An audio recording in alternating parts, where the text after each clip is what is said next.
Ok, bon, c'est l'heure, 5h40. Bon, bah déjà, bonjour à tous. On est ravis de vous retrouver pour notre troisième édition du Club Safe. Ravis de vous revoir aussi nombreux après ce temps d'attente là post-Covid. Donc aujourd'hui, on va traiter d'un sujet qui est autour du PI planning, l'art du PI planning pour être plus précis. Avant de rentrer dans le vif du sujet, je vais rapidement vous introduire un petit peu le club et les différents formats qu'on propose pour l'avenir.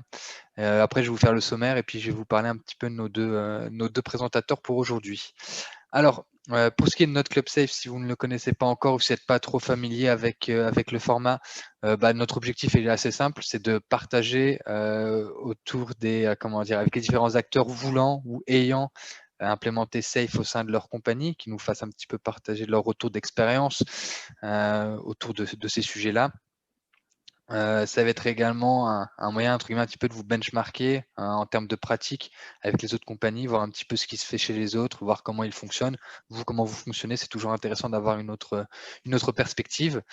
Et on a également comme but d'échanger, de s'entraider autour de vos différentes problématiques.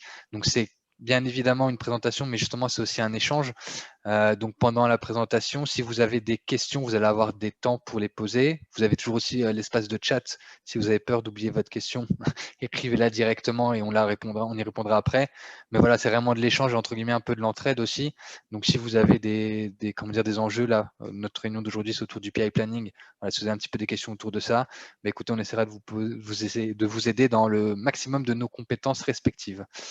En termes de format, bon, en général, on essaie de le faire en présentiel, mais là, on est un petit peu obligé de s'adapter, donc on fait plutôt en Zoom. C'est des formats, des conférences sur un thème, une thématique précise. Aujourd'hui, encore une fois, je le répète, sur le PI planning. On va essayer de reprendre un format de réunion trimestrielle à minima, essayer d'être un petit peu plus, un petit peu plus présent là que ces derniers mois. Bon, comme vous, encore une fois, je ne sais pas si c'est une excuse en tant que telle, mais la Covid a un petit peu contrarié nos plans qu'on avait, donc on a dû un petit peu s'adapter. À chaque fois, on fera ça sur ce format un petit peu 5 à 7 en après travail. Si par hasard vous êtes intéressé à l'avenir pour partager votre expérience de save, vos enjeux, bref, si vous avez un sujet que vous aimeriez présenter, ne vous gênez surtout pas. Vous pouvez me contacter soit moi, soit Maxence Watak. Vous pourrez aller voir sur la page LinkedIn de Safe, ou alors vous pouvez m'envoyer un message privé, pas de problème. Et puis on peut essayer d'organiser ça pour l'avenir. Ce sera avec plaisir. Pour ce qui a trait à notre réunion d'aujourd'hui, donc on va voir, on va dire, deux grosses parties. La première partie qui va nous être présentée par Catherine Tellier, qui va nous parler, on va dire, d'un point de vue un petit peu théorique. Qu'est-ce que c'est que le PI planning? Qu'est-ce qu'on attend du PI planning? Quelles différentes préparations on doit avoir autour de ça, entre guillemets, d'un point de vue théorique, là, vraiment, voilà, qu'est-ce que SAFE prévoit pour ça, autour de cette réunion. Ce sera suivi d'une seconde partie par Jean-François Herlem, je présenterai après les deux intervenants, qui là, lui, nous fera un Rex plutôt sur son vécu de RTE, donc autour des différents PI planning qu'il a eu la chance on peut dire la chance, d'animer, de mettre en place au sein de son expérience. Et en plus, il va pouvoir aussi vous parler un petit peu du contexte d'un PI planning en remote, à distance, étant donné que c'est un peu l'enjeu là auquel il a dû se confronter ces derniers temps.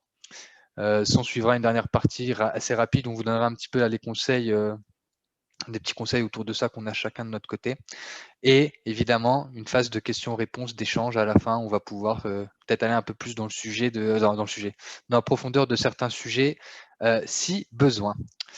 Voilà pour le sommaire d'aujourd'hui, voilà pour l'agenda d'aujourd'hui. Avant de passer la parole à Catherine, je vais rapidement vous parler d'elle, vous présenter Catherine. Donc Catherine Tellier, c'est une coach qui est, hop là, je vais en même temps mettre ta petite présentation comme ça. C'est une coach qui est certifiée SPC.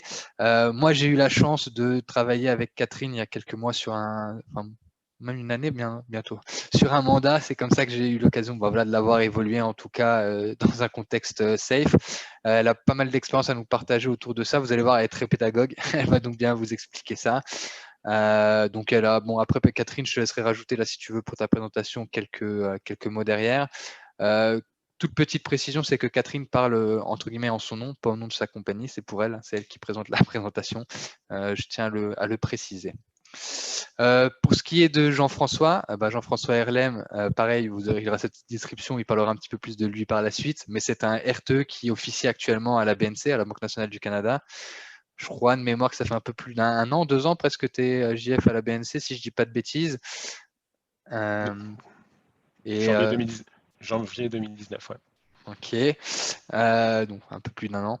Donc pareil, pas mal d'expérience dans tout ce qui est safe, qu'il a pu officier dans différentes compagnies. Donc il va pareil nous présenter un petit peu tout ce qu'il a pu faire. J'ai aussi eu la chance de travailler avec lui, c'était 2 collègues avec qui j'ai eu la chance de travailler. Donc voilà, je suis content de ces 2 intervenants qui vont nous faire une présentation que vous allez voir très agréable et de qualité. Sur ce, j'arrête mon blabla, je te passe la parole, Catherine, c'est à toi. Voilà, je vais demander contrôle. Et voilà. Alors, merci Alexandre pour cette introduction. On va voir si ça fonctionne. Alors, voilà. Alors que je ne vais pas trop en dire trop longtemps sur moi. Dans le fond, juste pour savoir que j'ai fait du développement pendant un petit bout de temps. J'ai fait de la gestion de projet et programme pendant un petit bout de temps. Alors, j'avais un background assez varié. On devient naturellement et en parallèle coach agile avec toutes les connaissances qu'on acquiert. Et voilà, je dirais pas plus que ça. Dans le fond, c'est un partage de connaissances qu'on a ici, fait que ça va se faire au fur et à mesure. Et moi, j'aimerais plus en savoir un petit peu plus sur vous. Donc, j'aimerais ça poser une question que vous pourriez me répondre dans le chat.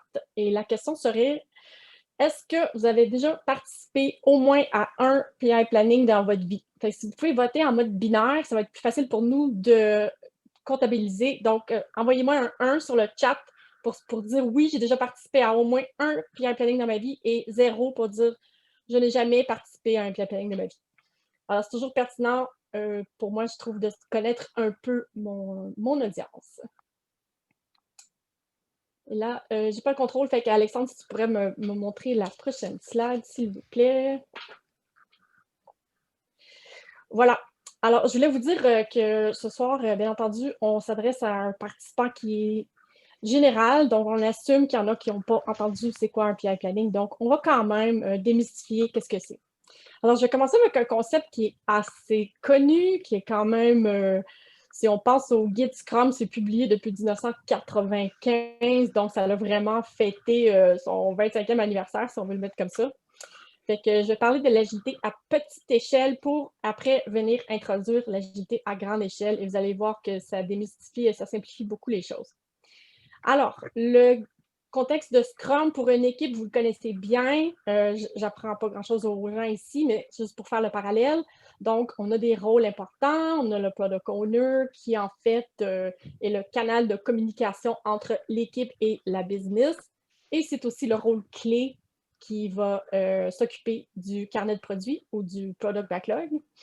Ensuite, bien entendu, on a le Scrum Master qui aussi agit très souvent à titre de coach quand vous n'en avez pas déjà un dans votre équipe. Et il est aussi garant de faciliter toutes ces réunions d'équipe. Et bien entendu, on a l'équipe qui, idéalement, on voudrait qu'elle soit de 5 à 11 personnes. Alors, les grands principes de l'agile, c'est qu'on fonctionne par itération. Et l'itération, il se situe autour de 2 à 4 semaines. Au bout des 4 semaines, on sort une solution qui est potentiellement prête à être mise en prod ou non. Et après ça, suite à la fin de l'itération, on fait une revue et on fait une démo durant laquelle on invite nos clients. Et de cette façon, on ferme la boucle sur le cycle d'inspection et d'amélioration du produit.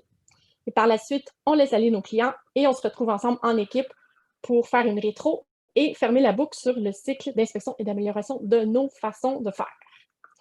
Alors, bien entendu, ce que le guide Scrum ne dit pas, c'est qu'il y a une vision et il y a un financement, comme on le voit ici à gauche.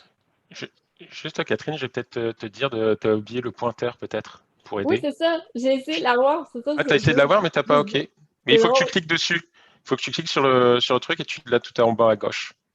J'ai eu le même tour tout à l'heure. C'est vraiment spécial parce que là, Stop Remote Control. Je le vois plus, puis tantôt je le voyais. Fait que c'est spécial. OK. Désolé. Non, ça va, j'aimerais bien l'avoir. C'est pour ça que je te le dis, parce que c'est Ok, laisse-moi essayer une toute petite manipulation. Catherine, ne bouge pas. Tu vas Oui, me dire si tu oui. l'as. J'ai arrêté de partager mon écran. Est-ce que ça va être mieux comme ça pour toi? Hop. Excuse-moi pour ce petit souci technique. Hop. Ok, je vais tous vous mettre là-bas. Hop. Ok, non, c'est pas le bon. C'est pas grave, je vais faire. Je vais pas me mettre comme ça. Ok, vas-y, tu peux faire ton request peut-être, Catherine? Je regarde les options. Request Remote Control. Ah Ok. ah!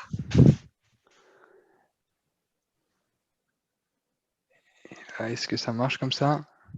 Non, Ouais, c'est pas, ça marche, pas le pointeur. mais il n'y a pas le pointeur. Bouge pas, c'est bon, on y est. Attends. C'est Ok. juste que. Ah oui, Mince. mais attends. T'as pas, j'ai pas fait gaffe, mais tu as ouvert ça dans PowerPoint. Et tout à l'heure, tu l'avais ouvert dans Google Drive.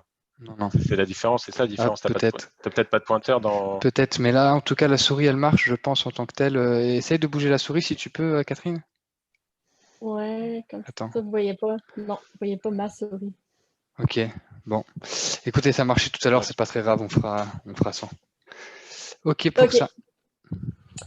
OK. Alors, comme je disais, c'est tous les événements et le contexte de l'équipe de Scrum. Et là où je veux attirer votre attention, c'est le planning de l'itération. Donc, vous connaissez un peu la routine. Le planning de l'itération, c'est toute l'équipe au complet qui se réunit pour décider qu'est-ce qu'ils vont faire, qu'est-ce qu'ils vont réaliser durant la prochaine itération. Alors, qu'est-ce qu'ils font? Ils prennent dans l'ordre des priorités les récits qui sont dans leur product backlog, le premier sur la liste, le plus haut en priorité. Ils identifient les tâches qui sont nécessaires pour le réaliser, ils les estiment en heures, ils additionnent les heures et ils balancent capacité et demande et ils continuent de cette façon d'ajouter des récits jusqu'à temps que l'itération est pleine, c'est-à-dire que la capacité de l'équipe est atteinte et voilà, c'est tout ce qu'on peut faire, c'est tout ce qu'on peut réaliser pour l'itération. On s'entend sur le plan, puis on part avec ça. Alors, tout ça pour vous dire que vraiment, le planning de l'itération, c'est le pendant ou c'est l'équivalent du PI planning à grande échelle. Alors, si je passe à la prochaine diapo. Voilà. Fait que, juste pour prendre un petit peu de recul, si je recule de 2 pas, qu'est-ce qui arrive dans une agilité à grande échelle? On vient vraiment installer tout un écosystème et par-dessus le fonctionnement des équipes ou de l'ensemble des équipes. Et le but est de synchroniser, coordonner et aligner toutes les équipes qui travaillent ensemble sur une solution commune. Alors, au lieu de parler d'une seule équipe, on parle d'un ensemble d'une équipe. Ça peut être 5 équipes, 10 équipes, 12 équipes. Des fois, on dépasse un peu les recommandations. Mais en bref, l'ensemble des équipes, on réfère ça comme un train. Fait que vous allez entendre le mot train, bien entendu. Fait qu'on parle à l'ensemble d'équipes, des gens qui travaillent ensemble sur la solution commune. Et bien entendu, toute cette couche d'agilisation qui s'installe par-dessus nos pratiques d'équipe, on continue nos pratiques d'équipe, mais parce qu'on est un train maintenant, on a nos rôles et on a les cérémonies qui sont spécifiquement associées au train pour avancer, dans le fond, dans la bonne direction. Alors, si je parle des rôles, on a le product management qui est vraiment semblable au PO, donc c'est lui qui va être la voie vers la business et le train. C'est une ou plusieurs personnes, peu importe. Après ça, le deuxième rôle important, c'est le système architecte. Encore une fois, une personne ou plusieurs personnes, qui, lui, va être là vraiment pour les besoins techniques. Donc, tout ce que l'équipe, l'ensemble du train a besoin de faire pour satisfaire les besoins d'affaires, c'est eux qui vont les prendre en charge et s'assurer qu'ils sont rencontrés. Après, bien entendu, on a le RTE, ce fameux acronyme qui tient pour Release Train Engineer, que amicalement, j'ai déjà entendu dire conducteur de train, si on veut lui donner un nom francophone. Alors, le conducteur de train, c'est vraiment lui, au même titre qu'un Scrum Master, qui va préparer et coordonner et faciliter toutes les cérémonies de train, dont, bien entendu, notre PI Planning. Et bien sûr, on a l'équipe. Ici, on parle vraiment d'agilité à l'échelle. Hein. Alors, ce n'est pas 20 personnes, c'est vraiment genre 50 à 125 personnes qui travaillent à temps plein en forte collaboration sur une solution commune qui représente 5 à 12 équipes. Alors, qu'est-ce qu'on a à part de ça? Bien entendu, toutes les demandes qui arrivent au train, ça ramasse dans un programme backlog qui est vraiment un carnet de carnet de demande de tout ce qu'on demande au train de réaliser. Et ensuite, on a le même principe agile de fonctionner par incrément. Ici, on va parler de PI, qui est une durée de 8 à 12 semaines. Peut-être juste pour simplifier le discours, je vais parler d'un 3 mois. C'est comme plus facile, c'est plus intuitif d'entendre parler de 3 mois qu'un PI. Mais on parle souvent de 3 mois parce que c'est souvent ça que ça arrive. Ça ressemble beaucoup à un 12 semaines. Et au bout du 3 mois, ben, on va sortir un produit qui est un produit d'envergure qui, encore une fois, va être prêt à mettre en production ou pas. Ce sera à voir. Et bien sûr, on se fait une démo de système à la fin du PI qui va fermer la boucle de cycle d'inspection et d'amélioration de notre solution. Le démo durant lequel on va éviter nos clients, bien entendu, parce qu'on reste en toute transparence. Et après, on laisse aller nos clients et on fait une rétro qu'on appelle dans le modèle Inspect and Adapt, qui va booker le cycle d'amélioration et d'inspection de nos façons de faire. Alors, si je reviens au PI planning, là, vous me voyez venir comme un éléphant dans la pièce. Mais voilà, fait que le PI planning, c'est le même principe, dans le fond, de l'agilité, mais là, il est appliqué vraiment à grande échelle. Donc, ce sont tous les membres du train. Puis là, vous avez compris que c'est quand même beaucoup de personnes. On parle de 50 à 125 personnes. Fait que c'est tout le monde qui va être réuni ensemble pour décider qu'est-ce qui va être réalisé durant le prochain PI.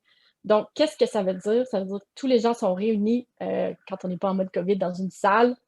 Et bien entendu, ils prennent les features ou les demandes qui sont dans la liste de notre programme backlog, dans l'ordre des priorités, bien entendu.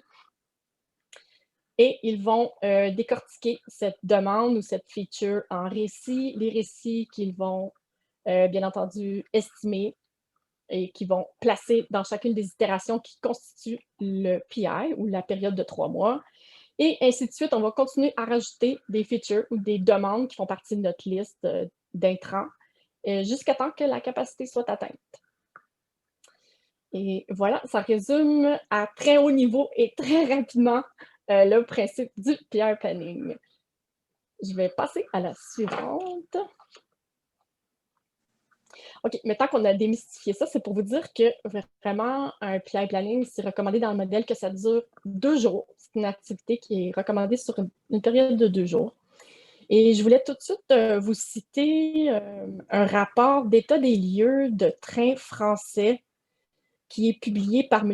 Levasselot. Et dans sa dernière publication de avril 2020, il mentionne que 71% des trains français font leur PI planning en 2 jours.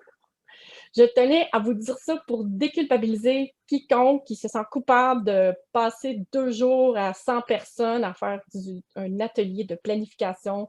Et bien sûr, ceux qui sont habitués de suivre un budget ont déjà fait la mathématique de ce que ça implique comme investissement. Alors, c'est clair que c'est quand même un investissement d'envergure. À part de ça, qu'est-ce qui se passe durant ces 2 jours-là? Alors, on a jour 1, un contexte d'affaires qui va être, on va commencer par ça. Fait ici, je lance un petit défi à ceux qui ont de l'expérience, qui ont voté 1, s'il y a des RTE ou n'importe quel membre d'un train ici. Je vous défie de trouver chez vous un bon orateur. J'ai déjà eu un orateur là, qui est arrivé, puis en 20 minutes, là, il a vraiment remonter l'énergie de la salle. On était 50 personnes. J'ai jamais vu ça, mais il faut les trouver, ces gens-là. Alors, je vous lance un petit défi de vous trouver un bon orateur dans votre entreprise. Mais bref, ça commence comme ça à 8 heures du matin avec un contexte d'affaires pour parler des enjeux d'affaires, nos forces, nos faiblesses, nos opportunités, etc. Ensuite, on plonge dans la vision du produit ou de la solution, le produit d'envergure sur lequel on travaille, juste pour vraiment savoir où est-ce qu'on s'en va, c'est quoi le plan, c'est quoi la feuille de route. Alors, c'est toutes des choses qui sont discutées. Après ça, on va parler d'architecture, s'il y a quoi que ce soit qui a changé, qui a évolué. On parle de l'architecture, des nouveaux éléments, peut-être la cible qu'on va peut-être changer durant ce PI. On parle de toute pratique de développement qui aurait été nouvelle, peu importe qu'est-ce qu'on décidera d'ajouter. En bref, tout ce qui est mentionné le matin du jour 1, c'est tout du matériel qui est pertinent pour le travail qu'on a à faire durant les 2 prochains jours. C'est super important parce qu'il y en a des fois qui veulent faire des démos, ils veulent aller dans plein de directions, mais moi, ma question est toujours la même. Est-ce que c'est pertinent pour le travail qu'on a à faire dans les 2 prochains jours? Parce que ça va nous influencer, ça va nous aider de quelconque façon. Alors, ça, c'est ce qui se passe pour le matin. Puis juste pour vous dire, c'est incroyable le nombre d'aliments qu'on crée en entendant tous le même message. T'sais, on entend tous la feuille de route, on sait où est-ce qu'on s'en va. On peut tout penser à l'impact que ça a de savoir sur quoi est-ce qu'on va s'investir prochainement.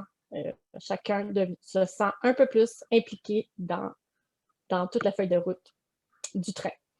Ensuite, bon, le cœur de l'événement, ça se passe vraiment dans les blocs d'équipe, les team breakouts qu'on appelle, donc les blocs d'équipe de travail. Alors, l'après-midi du jour 1, c'est quand même intense. Fait que c'est là où est-ce que j'ai mentionné qu'on prend les features, on identifie les récits, on les estime, on les place dans les itérations qui composent notre 3 mois. C'est vraiment là que ça se passe. Voilà. Fait qu'à la fin du jour 1, on fait une revue du plan. Fait que là, c'est sûr.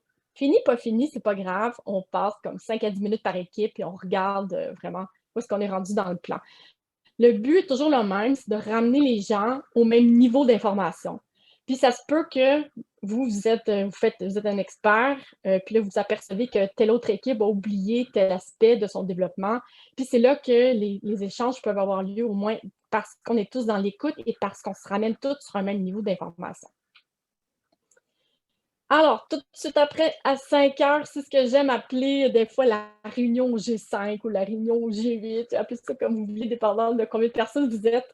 Mais bref, qu'est-ce qui se passe ici? C'est une réunion un peu plus restreinte avec les gestionnaires, avec les facilitateurs, avec les PO, les gens qui ont une certaine influence. Et c'est de se poser la question, qu'est-ce qu'on pourrait décider maintenant par rapport à ce qu'on vient juste d'entendre à 4 heures? À 4 heures, on a entendu voici ce qu'on a réalisé, voici les demandes qu'on a réalisées, voici les enjeux qu'on a, voici les risques qu'on a identifiés, on n'est pas certain, peut-être notre capacité est déjà atteinte à 80%. Alors, à ce moment-là, à 5 heures, il y a toutes sortes de décisions qui peuvent être prises, vous ne serez pas surpris, ça peut être changer les priorités, ça peut être changer l'envergure d'une demande qui serait peut-être trop grosse, ça serait peut-être déplacer des joueurs, rajouter des joueurs, tout ce genre de décisions. Là, un petit truc que je vais lancer peut-être à ceux, encore une fois, qui ont déjà fait ça plusieurs fois. Moi, j'attends pas à 5 heures pour faire ça. Je trouve qu'attendre à 5 heures, c'est pas vraiment laisser beaucoup de temps aux gestionnaires de prendre cette décision, bien entendu. Fait que moi, durant toutes les 2 journées, j'ai le téléphone prêt et si j'ai besoin qu'un gestionnaire, si quelqu'un me demande est-ce qu'on pourrait avoir une ressource de plus, ben j'appelle le gestionnaire puis je lui demande simplement. Les gestionnaires vont se faire d'habitude un plaisir d'aider les gens et les équipes à avancer dans leur plan. Alors, bien entendu, le jour 2, on commence avec les décisions qui auront été prises la veille. Donc, bien entendu, si on décide de rajouter une ressource dans notre équipe, c'est clair que ça va influencer notre plan. Donc, on commence la journée avec les décisions clés qui ont été prises la veille. Et on replonge dans le travail de bloc d'équipe. Encore une fois, c'est là où tous les gens s'affairent à élaborer leur plan. On va à ce moment-là être rendu dans un peu plus avancé dans les discussions d'interdépendance. C'est bien entendu, on est un train, on est interdépendants, on travaille tous ensemble sur la même solution, donc les interdépendances, c'est clé vraiment au jour 2 qu'on les adresse et qu'on les inclut dans notre plan. Comme vous voyez, cet agenda, il y a comme des points d'interrogation vers la fin, puis ça, c'est parce que vraiment, il suggère de faire la revue du plan à 11 heures. Mais personnellement, j'ai jamais réussi à faire la revue du plan à 11 heures. S'il y en a qui ont réussi, appelez-moi, moi je suis curieuse de savoir comment vous avez fait. Mais moi, vraiment, la revue du plan final, ça ressemble plus à 2 heures, à 3 heures. Fait que là, il faut être flexible. Et c'est le rôle du RTE, c'est le rôle du conducteur de train d'ajuster l'agenda selon où sont rendus les gens. Et encore une fois, moi, quand je regarde l'agenda, si je dois sacrifier quelques étapes et sauver du temps pour que les équipes aient le temps de finir, je vais sacrifier probablement le vote de confiance de tout le train au complet. Alors, le vote de confiance, c'est vraiment un petit exercice intéressant qui demande aux gens de voter de 1 à 5. Qu'est-ce que vous pensez du plan? 5 étant, je suis super confiant que le plan qu'on vient d'élaborer ensemble, c'est exactement comme ça que ça va se réaliser. Et vous pouvez imaginer que si quelqu'un vote un 1, il se dit dans le fond, ben non, ça c'est un beau plan, mais ça va être le chaos total. Ça se passera pas comme ça. Fait que bien entendu, à chaque fois qu'on vote comme ça, après on a une discussion tout de suite après pour savoir qu'est-ce qu'on peut améliorer dans ce plan-là. Puis on discute avec la personne qui a voté pour remonter son vote de 1 à 2 ou 3. Voilà, ça c'était pour le vote de confiance, que je vais encourager de le faire dans le bloc d'équipe. Après, bien entendu, on a une petite session de risque comme tout bon gestionnaire, toute bonne personne qui suit les bonnes méthodes. On va parler des risques. Ici, on parle vraiment des risques du train. Ce n'est pas les risques de tout le monde, c'est les risques que les équipes, dans le fond, ils ont réalisé qu'ils n'ont pas de contrôle là-dessus, ils ne savent pas quoi faire avec ça. Donc, ils remontent ça au niveau du train. Voilà la force d'être un ensemble d'équipes qui travaillent et s'enlignent dans la même direction. Et bien entendu, parce qu'on est agile, on finit toujours avec une rétro. Donc, à la fin, c'est une rétro sur comment s'est passé les 2 derniers jours. C'est vraiment juste ça, le focus pour cette rétro. Alors voilà, ça capture pas mal cet agenda. Puis juste pour vous dire comme ça, là, je l'ai vécu en mode COVID, en mode virtuel, et puis ça a duré 2 jours et demi. Fait que ça fait 2 occurrences que je fais sur un PI planning, et puis ça a duré 2 jours et demi. Alors, c'est pas surprenant que ça prend un peu plus de temps. On verra pour les statistiques de M. Levassilo dans son prochain rapport si ça se manifeste. Voilà, je vais passer à la étape suivante. Donc ici, j'ai récapitulé dans un mode de boîte noire. Vous m'excuserez, c'est un peu une déformation professionnelle de vouloir toujours donner une vue de boîte noire. Alors bref, qu'est-ce qu'on voit ici au milieu? Notre activité de PI Planning. Comme je l'ai dit, si je devais juste dire quelques mots, ce serait l'intention, c'est de balancer demande et capacité. Donc, tout ce qu'on nous demande, vraiment, autant d'affaires que de capacités techniques. Et la capacité du train, on sait combien de personnes on est, donc on sait quelle capacité on a pour la période du 3 mois. Ça, c'est l'activité. En intrant, on a bien entendu une liste de souhaits. J'insiste des fois sur le mot souhait, le mot demande, parce que c'est juste des souhaits et des demandes tant que l'équipe de train n'a pas décidé que oui, c'est un objectif et oui, on est capable de le réaliser. Alors, on parle de features, on parle d'enablers, mais dans le fond, c'est toute une liste ordonnée de choses qu'on demande au train. Et bien entendu, vous allez l'entendre, l'autre intrant, c'est que notre RTE, notre conducteur de train soit vraiment bien préparé parce que lui, il prépare et il coordonne le PI Planning. Allez, c'est vraiment son événement vedette. Et après ça, bien entendu, on veut les personnes. Parce que, écoute, si on n'a pas les bons participants, on s'en va nulle part avec ça. Puis là, je parle des membres du train et bien sûr, bien souvent, les collaborateurs clés. Parce que dans un petit monde idéal, on a tout le monde, mais ce n'est pas toujours idéal. Donc, parfois, on a besoin de certains collaborateurs clés. Ensuite, qu'est-ce qui va être l'extra pour ce portrait? Bien entendu, j'ai ma liste d'objectifs. Je l'ai par équipe parce que quand même, c'est chaque équipe qui ont travaillé sur leur plan.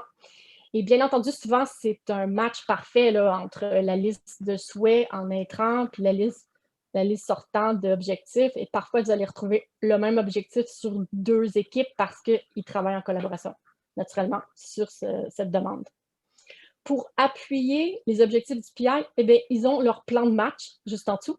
Fait que là, ça veut dire vraiment, ici, on représente 6 itérations. Il y a 5 itérations actives dans lesquelles on a placé nos récits nécessaires pour réaliser les demandes.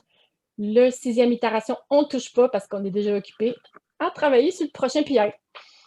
Et puis, comme bon gestionnaire, on identifie les risques au niveau du train. On a mis un nom sur les risques pour être sûr qu'ils vont être mitigés à temps et qui vont nous permettre d'atteindre nos objectifs. Et dernier extra, c'est le programme board. Donc, ce tableau, finalement, qui attrape les interdépendances. Je ne l'ai pas vraiment... J'ai mis beaucoup d'emphase là-dessus, mais c'est vraiment important, ce tableau-là, parce que vraiment, c'est le cœur de l'activité d'identifier nos interdépendances. Alors, puis ce tableau devient un élément clé pour le RTE de suivre après le progrès et s'assurer qu'on avance dans la bonne direction. Fait que si vous le lisez très attentivement avec des bonnes lunettes, là, ce serait que, par exemple, ça veut dire que l'équipe A doit réaliser un récit dans l'itération 3 qui dépend de l'équipe C qui doit réaliser son propre récit dans l'itération 2. Alors, c'est vraiment la façon facile et très visuelle de représenter nos interdépendances. Voilà, je parle beaucoup. Je vais passer à la prochaine étape. C'est la dernière vraiment. C'est juste pour ceux qui auraient peut-être le besoin de vendre cette activité, voilà, rapidement, ou qui se questionnent peut-être pourquoi est-ce que je ferais ça, moi, un PI planning. Alors là, c'est juste quelques bénéfices que j'aime mettre en lumière. Donc, en gros, vous l'avez un peu deviné, c'est d'encourager la collaboration et véhiculer l'information face à face. Face à face quand on est capable. Mais je peux vous dire que les PR planning que j'ai fait en virtuel, ils ont quand même atteint cet objectif de collaborer tous ensemble. C'est la magie de l'auto-organisation, c'est de créer un alignement sur les prochains 3 mois. Là, c'est clair que les prochains 3 mois, on a défini nos priorités, donc il n'y a pas de confusion là-dessus. On est vraiment enligné sur la même vision et en plus, on a entendu le jour 1 le matin, la vision, où est-ce qu'on s'en va, qu'est-ce qui est important, qu'est-ce qu'on doit surveiller.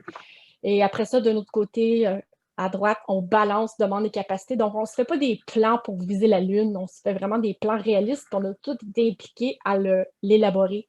Donc, on peut pas se sentir plus impliqué. Dans les avantages vers le bas, il y a aussi, on va vraiment sauver beaucoup de temps. Fait on va vraiment sauver, je ne sais pas combien d'emails, peut-être des centaines d'emails, des décisions qui n'auront pas été prises ou qui auront été prises trop tard, alors vraiment, qui vont avoir été pris durant le PI planning et qui, par rapport aux dépendances, aux interdépendances, aux priorités, fait que c'est vraiment très efficace de ce côté-là. Si je regarde à droite aussi, il y a une motivation profonde à dire aux gens, c'est pas 5 personnes select qui vont décider le plan pour les prochains 3 mois, c'est vous. C'est vous, les experts, les centaines de personnes. On vous met tous autour de la table, vous avez tous votre mot à dire. Fait que ça, c'est vraiment gagnant pour leur donner un sens, pour leur dire le sens de la maîtrise. C'est vous, les experts, c'est pas personne d'autre qui va parler pour vous. Parlant de rendre le train performant, qu'est-ce qu'on a de mieux que de faire le plan ensemble, d'identifier nos défis ensemble, réaliser PI après PI, ça crée une union assez forte au point de vue du train. On n'est plus juste une petite équipe, on est un train, fait que ça a encore plus de puissance. Et pour changer la culture, c'est souvent un sujet chaud. Moi, je trouve qu'il n'y a rien de mieux pour changer la culture que de passer à l'action. Alors, c'est vraiment quoi de mieux comme exemple que d'entendre un leader le jour 1 qui vous partage la vision, les défis. C'est un leader qui est en toute transparence. Un développeur qui ose voter 2 sur 5 parce qu'il sait après qu'il va falloir s'expliquer. Donc, ça prend quand même du courage. Alors, c'est toutes des choses qui s'additionnent et qui peuvent vraiment contribuer à un changement de culture. Je vais passer à la dernière diapo. Alors ça, c'est mon image que j'aime bien montrer pour représenter le PI planning, que oui, on est plus fort ensemble, puis que dans le fond, c'est comme une tonne de petits poissons, puis je pourrais même dire 50 à 125 petits poissons qui travaillent en parfaite coordination. Il n'y a pas vraiment de limite à ce qu'ils sont capables de faire. Je vous remercie. Votre attention, je repasse la parole à Alexandre. Merci Catherine pour ton intervention. Alors, j'ai pas pu regarder en même temps les questions étant donné que j'étais en train de diffuser. Je vais peut-être prendre les questions qui ont été posées pendant ta présentation, Catherine. Alors, hop.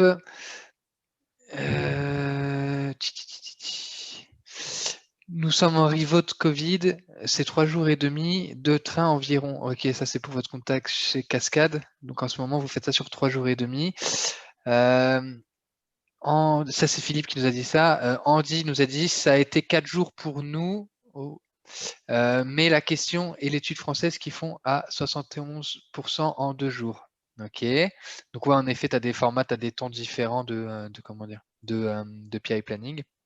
Ah, j'ai une question de Mohamed Azerki. C'est quoi l'outil que vous avez utilisé pour le programme Board que tu as fait, donc je suppose en remote? Je pense que c'est ça que tu demandes ta question, Mohamed, parce que tout à l'heure tu as dit que tu avais fait un PI planning en remote. Alors pour information, JF va parler un petit peu après tout à l'heure d'outils que lui il utilise à la BNC.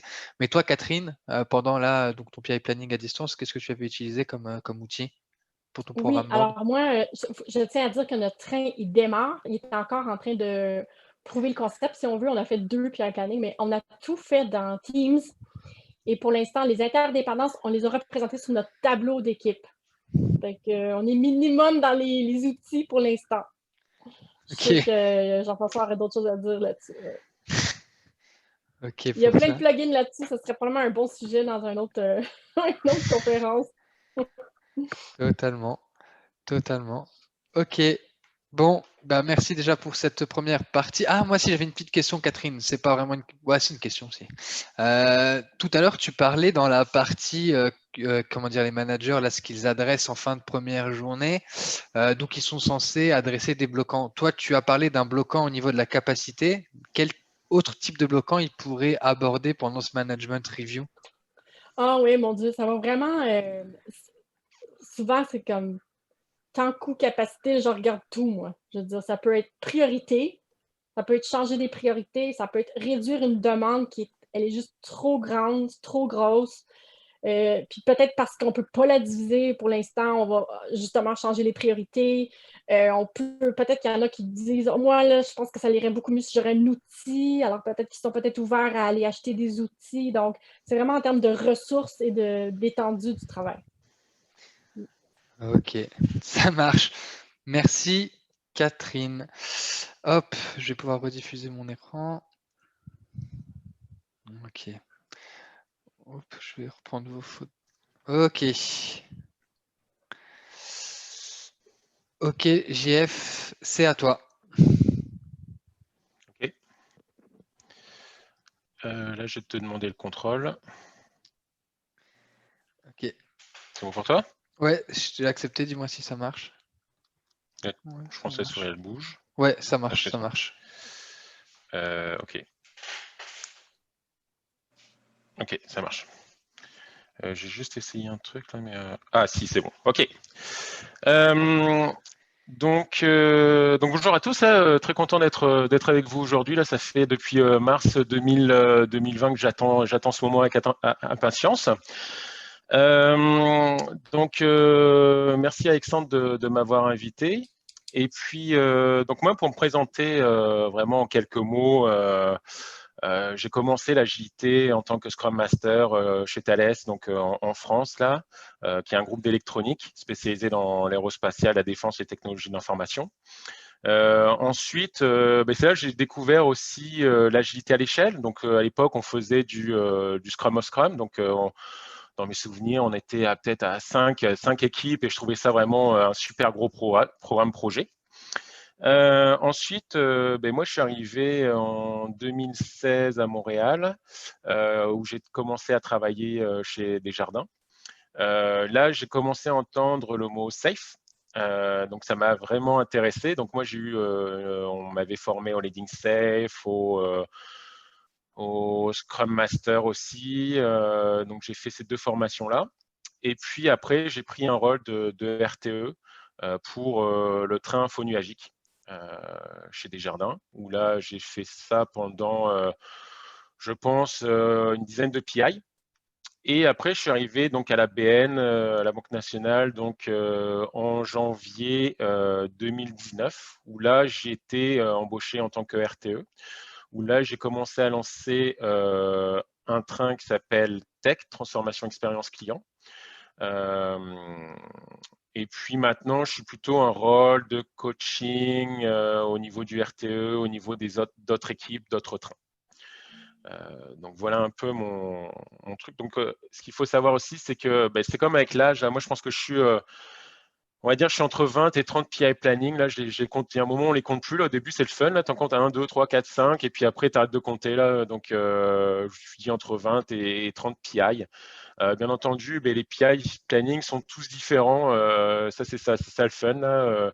Contexte différent, équipe différente, business owner différent. Donc, événements différents, parce qu'en fait, moi à l'époque, je pensais pas qu'un PI planning, j'aurais pu le faire à distance. Là, quand à chaque fois on me posait, on peut pas le faire à distance, je dis non, c'est impossible, un PI planning, il faut tout le monde dans la salle.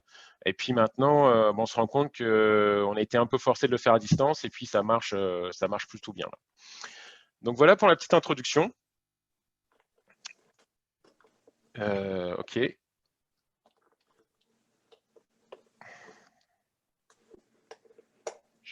Ok, donc là, je ne sais pas si c'est moi, c'est toi, Alexandre, qui a bougé là. Non, c'est moi. Ok. Donc là, je vais vous révéler un grand secret. Donc là, écoutez bien. Là, quels sont les critères de succès d'un PI planning? Donc là, écoutez bien parce que, en fait, je pense que tous les coachs le savent. Ils le disent à toutes les équipes ou les managers, mais tout le monde oublie. Moi, j'ai appelé ça les 3 P. 3 P pourquoi? Donc écoutez bien, hein, c'est vraiment un secret important. 3 P pour préparation, préparation et préparation. Donc ça, c'est vraiment le plus important. Pour bien réussir un PI planning, ben, il faut bien le préparer. Il faut vraiment que les gens soient dédiés. Et puis moi, je peux vous le dire, là, avant, j'étais vraiment dédié à 100% sur des trains, on va dire. Maintenant, je suis sur plusieurs trains. Et puis là, actuellement, je pense que c'est mes PI planning les moins bien préparés. Et puis, je le sens, là. Je suis en train, avec l'expérience, c'est sûr que ça se passe bien, mais c'est pas optimal. Donc vraiment, la préparation, d'avoir un RTE dédié à 100%, ça, c'est la clé du succès. Donc voilà cette première partie. Là, je voulais aussi vous présenter un peu les différents événements de l'Agile Train, de l'ART, là, pour un peu vous remettre un peu dans le contexte. Là, vous voyez, vous avez les différentes itérations, donc itération 1, 2, 3, 4, 5, 6. Donc, comme le disait Catherine, ça fait 12 semaines, donc 3 mois environ. On appelle ça des trimestres. Là, on a mis une rencontre qu'on appelle l'ART Sync. Large Sync, excusez-moi. Large Sync. Large Sync, en fait, dans Safe, on ne la voit pas. Ça, c'est une rencontre de synchronisation des architectes qui est quand même assez importante parce que je pense que c'était peut-être un oubli, et puis je pense qu'ils l'ont rajouté peut-être dans les versions où ils vont l'ajouter, là je me souviens plus trop. Ça, c'est vraiment une synchronisation des architectes. Et nous, on a mis les architectes et la business en plus, pour vraiment qu'on soit alignés tous ensemble, pour que les architectes donnent de la visibilité à le business. Ensuite, on a des PO Sync. Bon, je ne vais pas rentrer trop dans le détail. Là, vous voyez que j'ai mis qui doit intervenir et quand. Le PO Sync, c'est la synchronisation de tous les PO du train, donc des différentes équipes. On a le Scrum of Scrum, donc le SOS, où là, c'est une synchronisation avec les différents Scrum Masters. Donc là, vous voyez, c'est un 30 minutes max. On a l'ART Sync. Donc, l'ART Sync est une synchronisation. Donc, nous, qu'est-ce qu'on fait? On met, bien entendu, le RTE, le Product Manager. Donc, tout ce qui est Product Management, en fait, c'est le PO, mais plus haut niveau en tant que tel. On met aussi les PO, les architectes et les Scrum Masters, où là, on s'aligne au niveau du train. Donc là, en fait, là, vous voyez, j'ai mis 1 heure, mais en fait, dans la réalité, on l'a un peu modifié. On fait une demi-heure, et puis je vous montrerai, on regarde les features, l'état d'avancement, les interdépendances pendant 30 minutes avec tout le monde. Et ensuite, on fait 1 heure de risque et enjeu. Au début, on avait fait 30 minutes, mais on s'est rendu compte qu'en fait,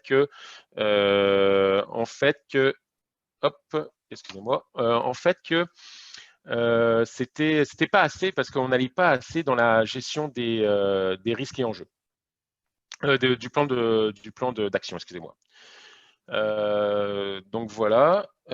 Ensuite, ça c'est la système démo. La système démo, c'est un peu la démo d'intégration de toutes les équipes. Donc chaque équipe a une démo. Et après, on fait une système démo pour présenter à tout le programme l'intégration de tout ça. On a aussi, j'ai oublié, j'avais mon super pointeur là, j'avais trouvé la technique là pour le faire. Donc hop, voilà. Ok, donc excusez-moi. Donc là on a, et là Catherine elle est un peu jalouse hein, parce qu'elle n'avait pas de pointeur. Hein, c'est bien ça. J'ai eu le temps de regarder. Heureusement que j'ai oublié de te remercier, Catherine, là, pour la première partie, parce que tu as vraiment fait une superbe intro, là, et puis ça m'aide beaucoup, en fait, à aller plus dans le détail. Donc, merci beaucoup. Parce que Catherine a quand même beaucoup d'expérience aussi. Elle aurait pu prendre ma place, en fait, pour ce retour d'expérience. Mais je pense que Catherine, là, tu vas le faire une prochaine fois. Là. Alexandre, il a déjà booké ça. OK. OK, donc là, ensuite, on a l'Inspect and Adapt. Donc, on a en fait la rétro, parce que l'Inspect and Adapt, on a la partie rétro et la partie démo, qui est ici. Et on a le PI Planning, qui est en fait sur 2 jours. Ça, 2 jours, ça c'était avant. Là, je vous rentre un peu plus dans le détail de maintenant comment on fait ça. Donc, voilà. Ensuite, aussi les événements des équipes. Donc, c'est un peu ce qu'a dit Catherine, elle a un peu présenté. Donc, on a ce qu'on appelle, c'est du Scrum normal. Là. On peut faire du Scrum ou du Kanban. Là, moi, j'ai un peu donné, on a une itération planning. Donc, ça, c'est vraiment le vocabulaire safe. C'est comme un sprint planning. Les daily stand-up. Donc, là, c'est tous les jours. Ce qu'on a fait, on a du backlog raffinement. Donc ça, c'est pour raffiner le backlog. Moi, je pense que je passe un peu rapidement pour ça, là, parce que je pense que vous savez Peut-être à peu près. juste, Oui. Jeff, excuse-moi de te couper sur le R&D et innovation. C'est quoi ce Ouais, meeting? bah, je vais l'expliquer après. C'est pour ça que je l'ai fait, je vais le faire en dernier là. Donc, itération review, donc ça, c'est la démo, on va dire, démo, et puis plutôt le feedback des utilisateurs. Et la rétro pour voir en fait comment s'est passé le sprint, ça s'est bien passé ou pas bien passé, et puis trouver les améliorations surtout. Et la R&D innovation, en fait, bon, ça, c'est pas dans Scrum, mais moi, ça fait une dizaine d'années que je fais ça. Et tous les vendredis après-midi, on met les équipes en innovation, en R&D innovation. On m'a jamais dit que, enfin, des fois, en fait, c'est quoi le but de ça? C'est de résoudre des problématiques et faire de l'amélioration continue. Beaucoup de gens me disent, oui, mais ça, normalement, tu devrais faire tout le sprint, c'est correct, mais j'ai remarqué que les équipes ne prenaient pas ce temps-là. Une fois qu'on a placé ça, je peux vous dire avec mon expérience que ça a beaucoup amélioré les projets au niveau technologique. Il y a des bloquants qu'on fait jamais, et puis tiens, on a une après-midi pour faire ça, et puis on le fait, et puis ça aide tout le monde. Donc ça, c'est vraiment intéressant et important. Et puis je peux vous dire que les managers, ils m'ont jamais interdit de faire ça. Donc ça, c'est vraiment cool. Donc, là, je résume. Donc là, vous avez les événements du programme en rouge, PI Planning, qui est ici, Scrum of Scrum, PO Sync, Large Sync, qu'on pourrait théoriquement mettre cette rencontre, on pourrait remplacer par l'ARC Sync, par l'ART Sync, excusez-moi. Mais comme vous avez pu le constater, moi, j'ai gardé toutes les rencontres parce que c'est quand même important. Vous allez me dire peut-être que ça fait beaucoup de rencontres, mais on se rend compte que on ne peut pas s'en passer de ces rencontres-là. Et puis là, c'est vraiment une synchronisation de tout le monde. Donc moi, j'aime bien garder ces rencontres-là. La système démo, préparer le PI planning et l'aspect and adapt. Donc ça, j'en ai parlé. Et les rencontres d'équipe qui sont juste ici. Là, je voulais parler aussi de la structure dans Jira pour être un peu plus pratique. Donc, qu'est-ce qu'on fait?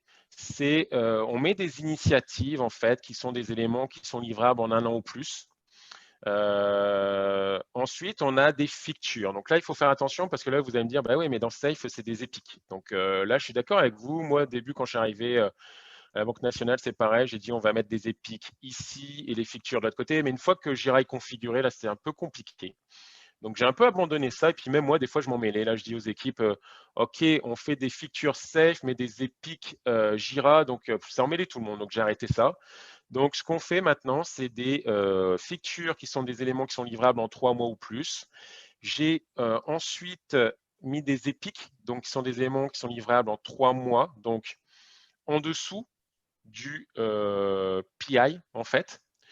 Donc, il y a 2 sortes d'épiques. Il y a l'épique business, qu'on livre de la valeur business, et on a une épique qui s'appelle Enabler, que là, on livre de la valeur technologique. Donc, c'est beaucoup pour l'architecture ou des fondations, comme là, vous voyez de la tokenisation au niveau de la sécurité. Et bien entendu, nous, notre but, c'est de répondre aux besoins d'affaires. On fait pas ça pour le fun en tant que tel, hein, on répond toujours à un besoin d'affaires.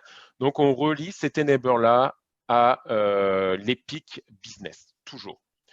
Et ensuite, vous avez des éléments qui sont livrables en 2 semaines et moins, qui sont des stories, des enable stories, et on peut mettre des tâches aussi.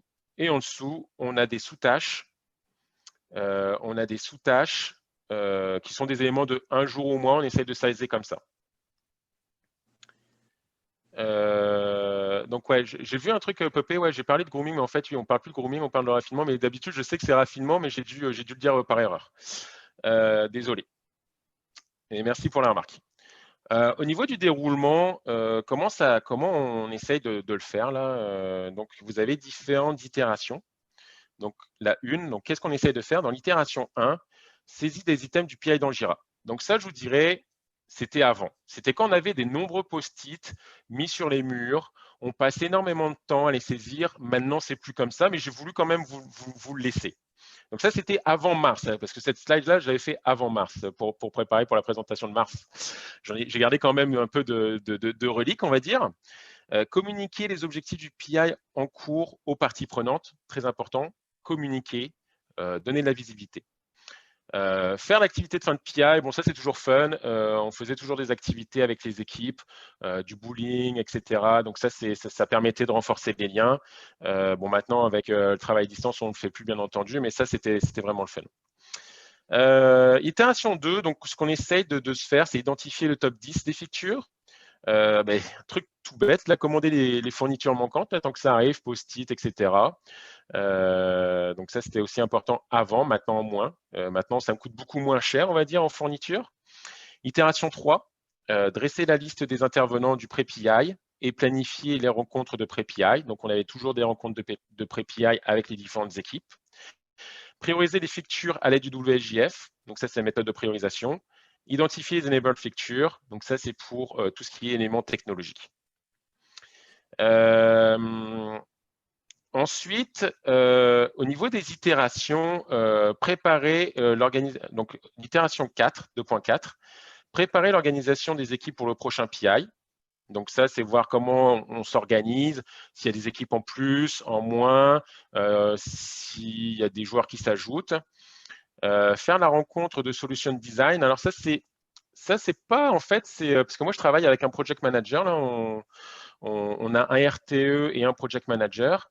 Et c'est lui qui a donné un peu cette idée-là. Et puis je lui dis pourquoi pas. Moi, je suis quelqu'un qui teste beaucoup, là, qui teste ses erreurs. Là. Puis je dis écoute, moi, je suis pas fermé. Là, c'est pas marqué dans Safe, mais on va le faire quand même. Là. Donc, Solution Design, c'est pas mal. C'est en fait, il se réunit pendant une journée et beaucoup de l'architecture. Donc là, ce qu'on fait, c'est qu'on prend toutes les parties prenantes, on regarde nos épiques, donc nos features safe, on regarde qui intervient dans ces différentes features, quelle équipe. Et de là, ce qu'on fait, c'est qu'on réunit tout le monde dans une salle ou à distance maintenant, et puis on met sur un tableau blanc. Et puis là, les architectes, ils sont aux anges parce qu'ils font des graphiques, ils font des schémas sur un tableau blanc. Et comme ça leur permet vraiment de comprendre la solution globale. Et ça nous aide pour le découpage par la suite. Au niveau de l'itération 5, préparer l'organisation des équipes pour le prochain PI. Donc ça, c'est la même chose. En fait, on continue là parce que c'est un peu long, là, ça va sur 2 sprints. Et itération IP, donc Innovation Planning. Donc là, ça, c'est vraiment une itération où théoriquement, on ne met pas de charge. Ça veut dire que théoriquement, on ne devrait pas réaliser de nouvelles stories, nouveaux enablers. C'est vraiment un sprint d'innovation et de planning. Moi, je suis un peu plus léger au niveau de ça, c'est-à-dire que je vous montrerai un peu dans le détail. J'autorise quand même pour finir quelque chose, mais il faut vraiment que l'innovation soit là et le planning soit présent. Donc là, on fait calculer la capacité des équipes. Ça, je vous montrerai comment on fait. Découper les features en story et faire le PI planning. Donc ça, c'est un peu le déroulement de la préparation. Là, au niveau des features, bon, ça, c'est dans Safe. Là, moi, je ne vois pas, je ne sais pas si vous voyez, mais en bas, j'ai mis le petit lien, je pense, pour aller directement sur la page de Safe. Donc là, on voit différence, un Kanban avec le funnel, mais ça, je reviendrai dans la slide qui arrive, Analyzing, Backlog, Implementing, etc. Donc, nous, on s'est un peu, on va dire, on s'est un peu inspiré de tout ça. Et on a fait dans une belle page wiki en tant que telle la même chose. Donc, là, vous voyez, vous avez funnel. Donc, on met toutes les bonnes idées. Toutes les bonnes idées sont là. Par contre, nous, ce qu'on a mis, c'est que on a une DOD. Donc, ça veut dire moi, ce que je leur dis, pour passer de là à là, il faut que vous faites quoi? Titre court et compréhensible, description comprenant le plus d'informations possible, les hypothèses de bénéfices, les critères d'acceptation. Donc là, vous ne le voyez pas parce que la capture d'écran ne va pas aussi loin, mais on a un responsable. Et le responsable, généralement, c'est le product manager. C'est lui qui va chercher le besoin, c'est peut-être lui qui va porter cette idée-là et c'est lui qui va faire tout ça. Une fois qu'on a ça, on déplace dans l'analyzing. Et dans l'analyzing, ça sert à quoi? Ces hypothèses de bénéfices et critères d'acceptation, calcul du WSJF dans le comité de priorisation des épiques, par exemple. Et là, la definition of done, c'est quoi? Utilisation de Jira pour les questions-réponses, parce que mine de rien, il y avait beaucoup d'échanges courriels. Donc, à un moment, je lui dis arrêtez de faire ça, vous mettez directement dans Jira pour avoir une traçabilité. Utilisation du wiki pour les hypothèses d'architecture au niveau, donc pour les schémas, etc., toujours dans le wiki. Arrêtez les mails, arrêtez les Word. Validation des commentaires, etc. Validation, excusez-moi. Hop. Donc là, vous voyez, ça, je ne vais pas tout vous lire, parce que c'est quand même assez long, mais on a différentes étapes pour passer de colonne à colonne. Le backlog, une fois qu'on est là, c'est-à-dire qu'on est prêt à présenter au PI Planning. Implementing, c'est-à-dire qu'on est en réalisation. Validating and staging, c'est les tests. Déployer en prod, on déploie en prod, mais attention, vous avez deux choses. Il y a déployer en prod et releasing. Déployer en prod, vous pouvez déployer en prod, mais pas l'activer au client. Donc, une fois qu'on décoche, quand on va dans releasing, ça veut dire que vous cochez OK, j'active la fonctionnalité au client. Une fois que c'est fait, on peut mettre add-on. Le rêve idéal qu'on n'a pas actuellement, c'est que moi, je mettrais add-on, c'est un critère d'acceptation aussi, une fois qu'on voit les hypothèses de bénéfice. C'est-à-dire que je vous prends un exemple. Moi, je travaille avec le marketing. Quand on a une fonctionnalité, on se dit, voilà, grâce à cette fonctionnalité, je vais onboarder 100 clients supplémentaires. Et moi, je demande dans 3 mois, c'est quoi le résultat? Vous pouvez présenter le résultat? Est-ce qu'on a atteint l'objectif? Est-ce qu'on a eu nos 100 clients en plus ou on a été plus ou on a été moins? Donc, une fois que j'aurai ces hypothèses de bénéfice, on mettrait add-on. Ça, actuellement, on ne le fait pas tout à fait. On a les résultats, mais on n'a pas encore ce réflexe de le faire. Donc, si je vais un peu plus dans le détail, comment ça se passe en fait notre PI Planning? Donc, je vous ai dit que ça diffère quand même pas mal là, depuis qu'on est en télétravail. Moi, je pense que ça fait quand même mon 2-3 que je fais à distance. Là, vous voyez ce qu'on fait, c'est qu'on fait le lundi, donc c'est une itération, donc la dernière itération, l'itération 6, qui est en fait la première semaine de l'itération IP. On a, de 9h30 à 11h par exemple, on a la présentation du contexte d'affaires et du top 10 des priorités.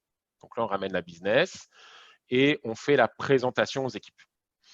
Ensuite, nous, ce qu'on fait ici l'après-midi, c'est une système démo du sprint précédent et un mini sprint planning pour que les équipes, parce qu'au début, avec l'expérience, on n'avait pas mis de sprint planning, donc j'ai laissé les équipes s'auto-organiser et on s'est rendu compte qu'il fallait quand même un minimum de sprint planning pour qui planifie les ateliers, pour s'il y a des bugs à corriger, s'il y a des fixtures à terminer parce qu'il ne reste presque plus rien, ça maintenant ils le font et puis je pense que c'est quand même assez apprécié. Ensuite, vous voyez, c'est découpage d'un atelier. Donc, l'atelier 1 avec une fixture, donc on a un top 10 et on met la top priorité, on le met là. Alors, comment ça se passe? En fait, on prend les pics, on regarde qui intervient, quelles sont les équipes, quelles sont les parties prenantes. Et là, on réunit tout le monde dans une salle et on fait le bout en bout. Donc, là, ce qu'on fait, c'est que chaque équipe va créer ses propres stories. En même temps, on va le partager à tout le monde. Comme ça, tout le monde est au courant et on va directement mettre ses dépendances entre équipes. Le but, c'est vraiment d'aligner toutes les équipes. Donc, ça diffère du PI planning qu'on faisait avant, où on faisait ça sur 2 jours, où là, on avait une partie de travail d'équipe, où là, c'était la cohue, c'était tout le monde courait après tout le monde. Tandis que là, maintenant, ce qu'on s'est dit, c'est qu'on va les séparer et on fait ça. Alors, est-ce que c'est parfait? Ça fait la deuxième fois. Première fois, j'avais invité toutes les équipes, comme on fait au PI Planning. Donc, si j'avais 5 équipes, c'était 5 équipes qui intervenaient. On s'est rendu compte, et puis avec le rétex des Scrum Masters, c'est que c'est comme d'habitude. Dans les rencontres, il n'y en a toujours que 3 qui parlent. Donc, là, ce qu'on s'est dit, c'est que, OK, on va envoyer au Scrum Master au PO obligatoire, et c'est l'équipe qui va décider qui envoyer. Est-ce que vous envoyez un tech lead? Est-ce que vous envoyez toute l'équipe? Est-ce que vous envoyez 3 personnes? Là, c'est vraiment l'équipe qui décide. Donc ça permet d'avoir un peu plus de motivation et de participation dans les rencontres. Par contre, je dis toujours de jamais envoyer les mêmes. C'est-à-dire que ce n'est pas toujours, entre guillemets, le tech lead ou le senior qui va venir. Il faut vraiment qu'il y ait un roulement, sinon ça ne sert à rien. Donc là, vous voyez différents ateliers.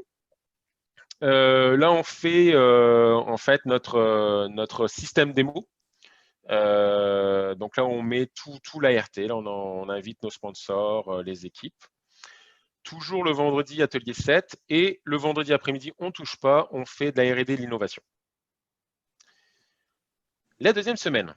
Donc, la deuxième semaine, c'est quoi? C'est, on a une rétrospective. Donc, là, on a une rétrospective où là, qu'est-ce que je présente? La présentation des résultats avec différents graphiques. Comme la prédictivité. Nous, on utilise beaucoup FlowTime, qui est super important, et je fais 2 heures de rétro. Là, actuellement, avant, c'est vrai qu'on mettait tout le monde dans une salle. Maintenant, je dirais qu'on s'est un peu adapté. Chaque Scrum Master prend les équipes. Puis là, la nouvelle formule qu'on est en train de mettre en place, c'est qu'on met toutes les équipes différentes, puis on va mettre des business owners, on les divise, et après, il va y avoir un wrap où il y a les managers, etc. Puis Scrum Master s'échange.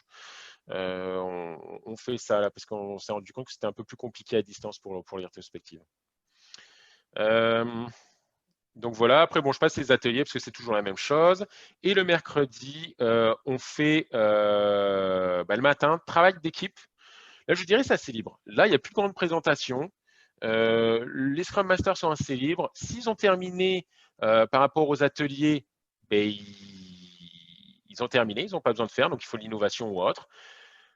Sinon, ils continuent à s'arrimer avec les équipes. Là, à 15 heures, plan initial de chaque équipe. Et on a la gestion des risques juste après. Bon, c'est un peu ce que Catherine disait. Là, c'est vrai qu'avant, c'était un peu plus simple au niveau des équipes. La gestion des risques était faite en continu, c'est-à-dire que les managers allaient de salle en salle. Là, c'est un peu plus compliqué, sachant qu'on les connaît quand même à l'avance, les risques. Ils sont quand même peupés avant. Je vous montrerai un peu le système qu'on a mis en place. PI planning aussi, équipe. Enfin, c'est-à-dire que c'est toujours le travail d'équipe numéro 2, en fait. C'est pas l'équipe numéro 2, mais c'est le travail numéro 2. Là, vous avez numéro 1 et numéro 2. Innovation, et là maintenant on fait le plan final. Alors vous allez me dire, ça fait beaucoup, mais par expérience, au début avec cette équipe-là, j'ai pris un exemple d'équipe, à l'époque, on m'avait dit, tu me fais un PI planning, j'aurais dit c'est 2 jours.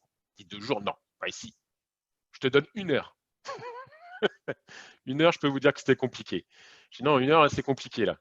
Je te donne une demi-journée. Là, j'ai pris la demi-journée. Ouais, ça paraît gros là, mais je peux vous dire que c'était assez compliqué au début. Et puis, je lui ai dit, on m'a donné ma chance de faire un PI planning. Je l'ai fait en une demi-journée, même un peu plus, parce que quand ils ont vu que c'était pas mal, là, ils ont débordé. Est-ce qu'on a atteint l'objectif? Oui, j'ai atteint l'objectif avec le peu de temps que j'avais. Résultat, quoi? Ça s'est bien passé. Donc, les équipes m'ont demandé plus de temps, parce que bien entendu, dans le sondage, on n'a pas assez de temps. Ça aurait pu être l'inverse. Donc, je dirais, quand il y a de la réticence au niveau des gens qui disent non, tu n'as pas 2 jours, allez-y, dites-lui, c'est combien que tu peux me donner en temps? Il va vous dire peut-être une journée. Faites-le une journée, au moins c'est lancé. Et puis après, c'est les équipes qui vont décider. Dans les sondages ou autres, dans la rétrospective, les équipes vont dire ah ben non, mais une journée, c'est pas assez, une journée et demie. Et puis, c'est eux qui vont décider. Et puis, ça va être la force de l'équipe qui va changer les choses. Donc voilà. Donc là, je vous montre un peu le tableau Kanban au niveau de la priorisation. Donc là, vous vous souvenez les différentes colonnes, funnel. Donc là, vous voyez analyzing, backlog, implementing, validating. Et puis là, vous avez les différentes épiques, donc feature safe. Et on voit leur état d'avancement. Donc ça, on fait ça dans Jira. On a le PI en cours, les PI futurs. Donc ça aide beaucoup la business un peu pour planifier. Donc ça, c'est vraiment, encore une fois, c'est vraiment une vision, parce que vous allez me dire, bah ouais, mais normalement, c'est dans le backlog. Je suis d'accord, mais ça aide beaucoup la business à planifier. Donc, ils déplacent leurs épiques dans les bonnes lignes de Jira. Là, comment on fait pour la gestion de capacité? Gestion de capacité, nous, c'est assez simple. On prend un fichier Excel et on met les noms des personnes, on met leur rôle. Donc là, vous voyez, c'est une équipe d'architecture. Ben oui, on a mis en point une équipe d'architectes, en fait, parce que pour différentes... Je ne rentrerai pas dans le détail parce que ce n'est pas le but de la rencontre, mais on s'est rendu compte que plusieurs architectes, en fait, faisaient du travail en doublon. Ils n'étaient pas alignés. Donc, on a dit, on va mettre tous les architectes dans la même squad. Comme ça, ils vont pouvoir faire du transfert de connaissances. On a mis un architecte et architecte de domaine qu'on appelle, c'est comme un architecte d'entreprise, on va dire, qui lui joue le rôle de PO. Donc, parce que des fois, vous savez, hein, dans les entreprises, on va triguer directement l'architecte. Puis l'architecte, ouais, comme il est bien gentil l'architecte, mais il dit jamais non. Donc là, le but, c'est d'avoir un PO et lui qui va prioriser par rapport au niveau banque, au niveau de l'entreprise. Donc ça, c'est vraiment très important. Là, nous, on calcule une capacité de 80%. Je dirais c'est 80% qu'on n'a pas de run dedans, quand on est des nouvelles features. Après, je dis à l'équipe, adaptez-vous. Si vous avez beaucoup plus de run, vous mettez 70%. Vous mettez 5. Moi, j'ai déjà des équipes, ils ont fait 50% de run et 50%. Donc, quand je dis run, là, parce qu'on fait du you build it, you run it. Donc, c'est-à-dire qu'on fait et on maintient. Donc, 50%. Et puis là, c'est la capacité de nouvelles features qu'on peut faire. Donc, voilà un peu, ça, c'est un fichier Excel tout simple où là, j'ai mes différents onglets avec les différents onglets des équipes. Les objectifs d'équipe, donc ça, c'est à la fin. C'est super, super important. Et puis là, vous allez voir un peu, je vais vous remettre un peu dans le contexte à la fin en forme de conclusion. Là, qu'est-ce qu'on fait? On donne nos objectifs d'équipe. C'est ce qu'on s'attend au niveau du PI planning. Vous vous souvenez, on a la vision. Donc, ça veut dire que vous avez la liste de souhaits, comme dit Catherine, où là, vous avez la business qui dit, moi, je veux faire ça, ça, ça, ça. Et vous avez une liste de 100 trucs à faire. Et bien entendu, par rapport à la capacité, on peut peut-être en faire que 3. Donc, c'est sur ça que les équipes vont s'engager. Ils vont dire, par rapport à ma capacité, moi, je peux vous livrer ça. Donc là, les objectifs engagés, il faut qu'ils soient smart, spécifiques, mesurables, atteignables, réalistes et dans le temps. Donc ça, c'est très important. Et il faut que vos objectifs soient axés business. Donc ça, c'est aussi un élément important qu'il faut rappeler aux équipes. Des fois, ce n'est pas évident, les équipes technologiques, mais il faut toujours rappeler aux équipes technologiques, c'est quoi la business qui a besoin. Donc, c'est vraiment important. Là, on a mis des dates cibles. Là, c'est un peu pour… des fois, on s'adapte. J'aime pas trop les dates. Là, on est en agilité, mais ça donne une petite vision de ce que s'attendent la business. Là, on met la valeur de l'objectif planifié. Donc là, vous allez avoir la business owner qui vont mettre des valeurs de 10 à 0, théoriquement 0 ou 1. Je ne me souviens plus, je n'ai jamais eu 0, mais normalement, tout ce qui est élément technologique, ça devrait être à 0. Mais je dis toujours, mettez quand même un peu plus, là, parce que sinon, les gens ne vont pas le faire et c'est quand même important. Donc, c'est pour ça qu'on préfère des éléments technologiques, ou des objectifs d'affaires. Là, on a le pourcentage d'avancement. Ça, c'est vraiment un indicateur. Là, toutes les 2 semaines, on demande au PO de mettre l'état d'avancement. C'est vraiment très haut niveau. C'est pour nous donner une idée, en fait. Là, valeur de l'objectif livré. Donc, à la fin, on demande à la business de, entre guillemets, noter ce qui a été livré. Donc là, vous voyez 10-10. Donc, ça veut dire que ça a répondu aux attentes de la business. Là, vous voyez 0 sur 9, donc c'est-à-dire que ça n'a pas été fait. Donc, on a livré 0 valeur. Et puis, il faut faire attention parce que ce n'est pas pourquoi là, j'ai un 90 ou un 95 ou un 99% qu'il faut mettre 8. Non, ça ne marche pas ça. S'il y a 0 valeur de livré, vous mettez 0. Ça, c'est très important aussi. Donc là, vous avez les objectifs engagés et les objectifs non engagés. Donc, les objectifs non engagés, c'est pas OK, je vais le mettre dans mon backlog et puis si j'ai le temps, je le fais. Non, non, les objectifs non engagés, moi, généralement, je dis aux équipes, vous avez un 80% d'objectifs engagés et un 20% de non engagés. Sinon, les gens, ils mettraient tout en non engagé parce que ça ne compte pas, entre guillemets, dans la prédictivité. Donc là, c'est quoi les objectifs non engagés? En fait, c'est des choses, si vous voyez qu'il y a une complexité, qu'il y a une interdépendance, une dépendance avec une autre équipe, mais vous ne sentez pas qu'ils vont vous livrer. Donc là, en tant qu'équipe, vous ne pouvez pas vous engager parce que vous dépendez d'une autre équipe. Donc là, vous dites, ben non, je ne peux pas m'engager. Donc, il y a ça.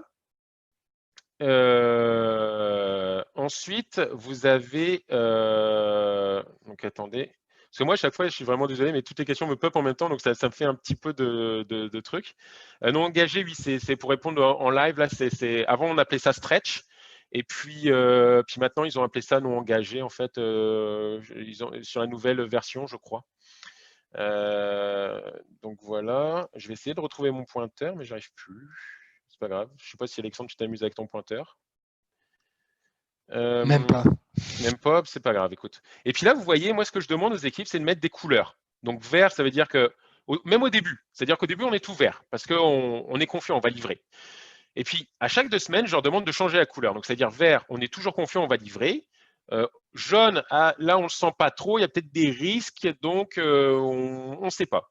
Et puis rouge, c'est mort, là, on ne livrera jamais ça. Donc, je leur dis de mettre des couleurs, et puis bien entendu, des relier au risque, et puis des commentaires pour avoir plus d'infos.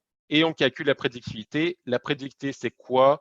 C'est les livrets engagés, donc les livrets engagés plus les livrets non engagés. Donc, les livrets engagés, c'est ça. Donc, 17 plus 6 sur 26. Donc, sur les planifiés engagés. Donc là, ça vous donne un pourcentage. Et là, 88,46. Donc là, nous, ce qu'on veut, c'est qu'ils soient entre 80 et 100%. C'est la cible. Donc, par retour d'expérience, je vous dirais que les équipes, généralement, enfin, ce que j'ai là, peut-être que je ne suis pas bon là, mais généralement, au premier PI, c'est à peu près 60%.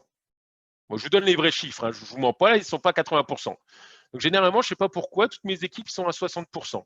Puis après, ils comprennent le système parce qu'ils vont tellement charger le sprint, ils veulent tellement bien se faire voir que ils chargent la mule et puis se rendent compte qu'après, on va mettre un peu plus dans les zones non engagées parce qu'on n'a pas de. On a une dépendance qui est trop forte et qu'on n'est pas sûr. Donc, généralement, en deuxième PI, à ceux qui ont bien compris, ils arrivent quand même entre 80 et 100%. Là, la gestion des dépendances, ça ressemblait à quoi? Avant, ça ressemblait à ça. Et puis là, j'étais très fier. Là, moi, j'étais le spécialiste du board comme ça. Là, j'appelais tous les coachs. Je regarde-moi mon board là et on me prenait en photo. J'étais super fier. Quand vous savez toucher aux ficelles, là, c'était une vraie galère cette histoire. Et puis, je peux vous dire là, merci d'être en télétravail. On a eu des super outils maintenant. Je suis plus obligé de me prendre la tête avec les fiches. Je suis plus obligé de faire mon board à chaque PI. Ça m'a libéré mon temps.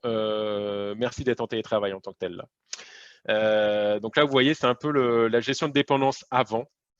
Et puis maintenant, en fait, on utilise un outil qui s'appelle Agile Programme. Je me souviens plus parce qu'en fait, j'ai mis en dessous là, mais Easy Agile Programme. Ouais, Easy Agile, ouais, voilà. Parce que moi, j'ai pas le truc là.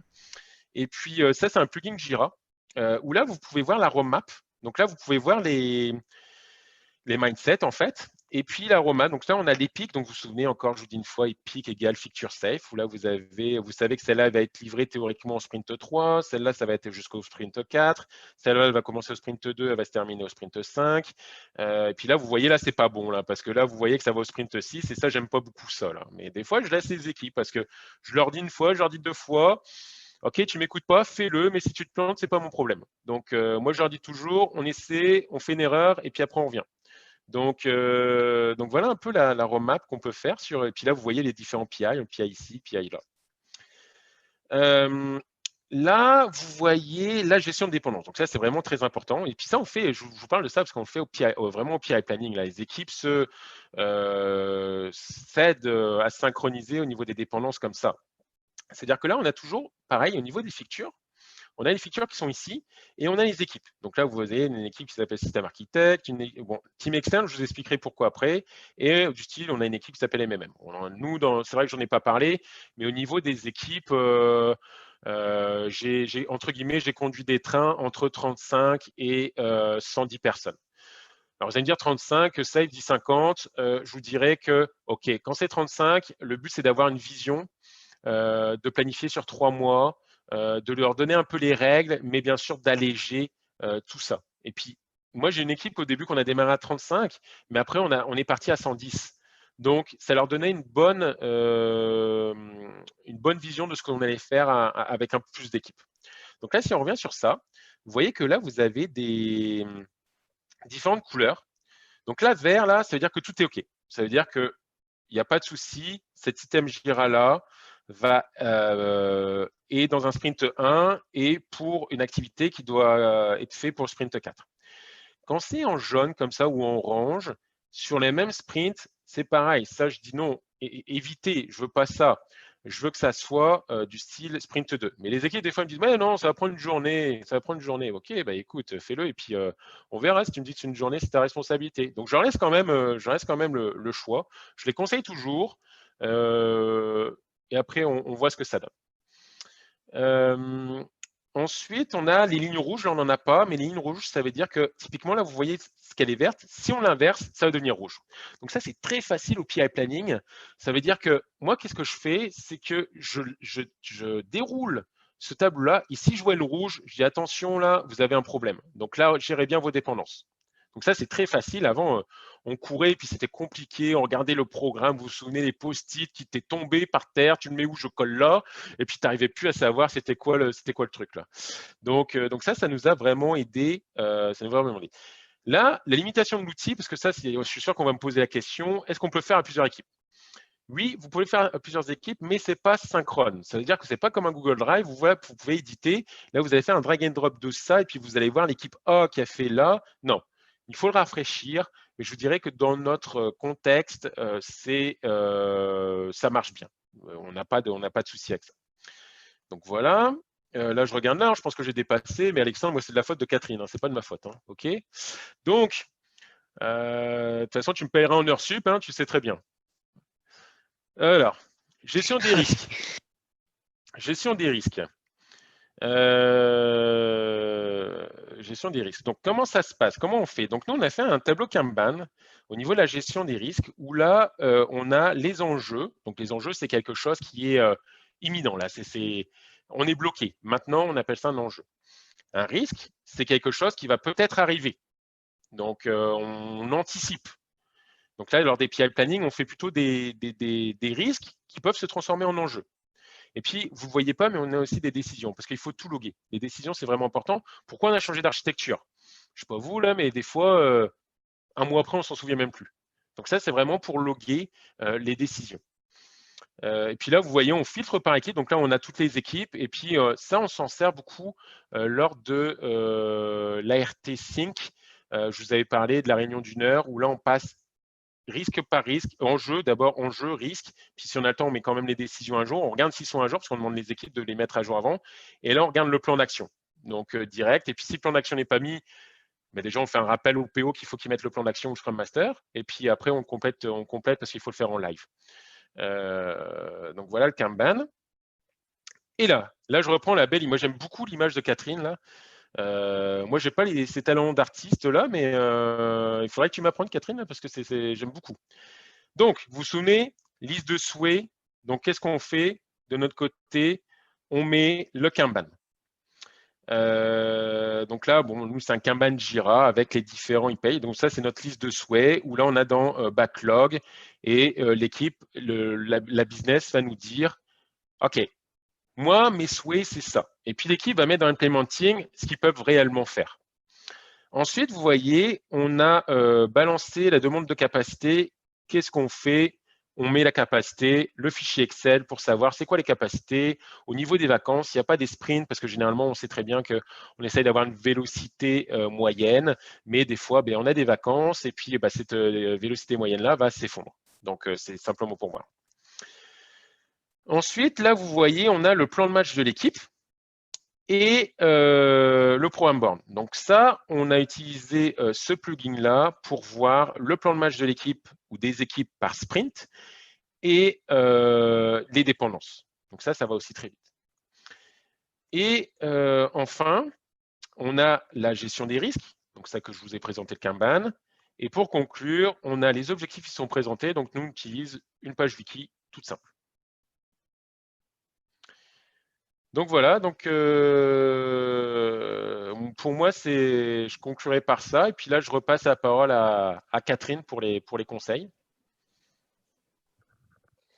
Oui, alors on a voulu aller un peu en rafale avec des conseils pour réunir ça sur une diapo de qu'est-ce qu'on dirait quelqu'un d'autre qui prépare son PI planning. Alors moi, c'est vraiment juste quelques idées comme ça. Socialiser la liste de features, cette fameuse liste de demandes. Surtout, je pensais plutôt dans un contexte d'un jeune train qui démarre. Socialiser-la le plus possible, cette liste de demandes. Ça ne doit pas arriver comme une surprise. Plus vous la socialisez, plus vous donnez une chance aux gens de réfléchir sur le quoi ils vont devoir travailler durant les 2 jours. Et dérouler l'événement, je parle encore une fois pour le premier PI, si c'est votre RTE, vous êtes RTE, c'est votre première fois. Vraiment, le truc, c'est de dérouler tout ça dans vos têtes comment ça se passe, ça va être comment qu'on va sauter, surtout en mode virtuel, comment on va sauter d'un canal à l'autre, tout ça. Il faut juste s'imaginer le plus possible de dérouler l'événement dans notre tête.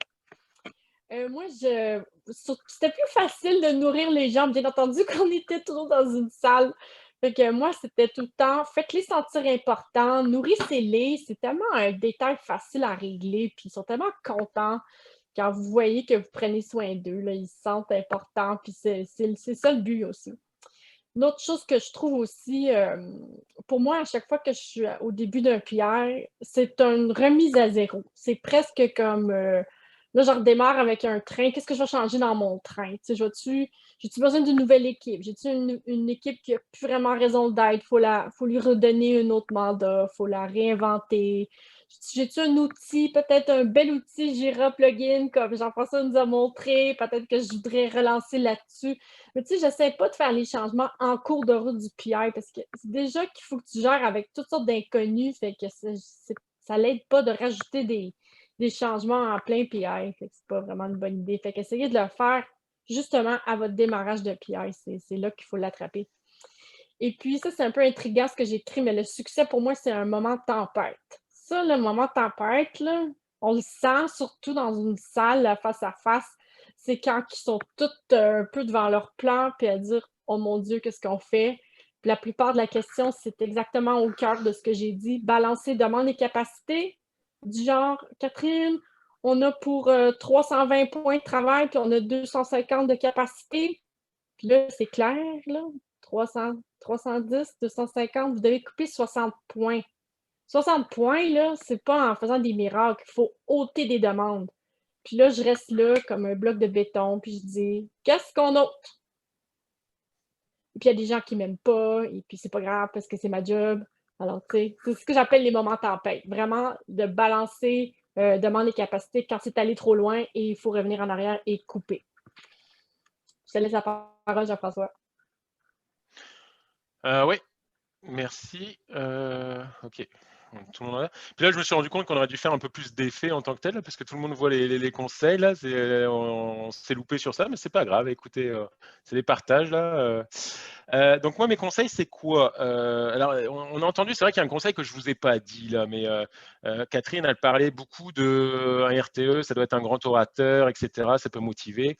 Moi, je vous dirais, dans mon cas, je suis pas un grand orateur là, mais par contre, je regardais là, j'ai mis en pied, donc je fais quand même 2 mètres, donc ça fait 6 pieds 6, et je peux vous dire qu'au PI planning là, en visuel là, ça la donne. Je fais aussi 140 kg, donc 308 livres, et puis ça aide aussi. Par contre, en PI planning virtuel, là, ça n'aide plus ça. Donc, je suis obligé d'utiliser d'autres techniques. Donc, plus sérieusement, il faut vraiment que les équipes, ils ont une ouverture d'esprit. J'ai beaucoup de gens qui veulent pas. Je leur dis, écoutez, on va essayer, et puis essayons, et puis on voit ce que ça donne. Si ça donne pas, on change. Mais au moins, essaye. C'est ce que je leur dis. J'ai eu beaucoup de réticence, mais maintenant, je leur dis, essaye. Puis après, avec l'expérience, c'est vrai que j'ai eu beaucoup de réticence au début, quand je suis arrivé à la Banque nationale, par exemple.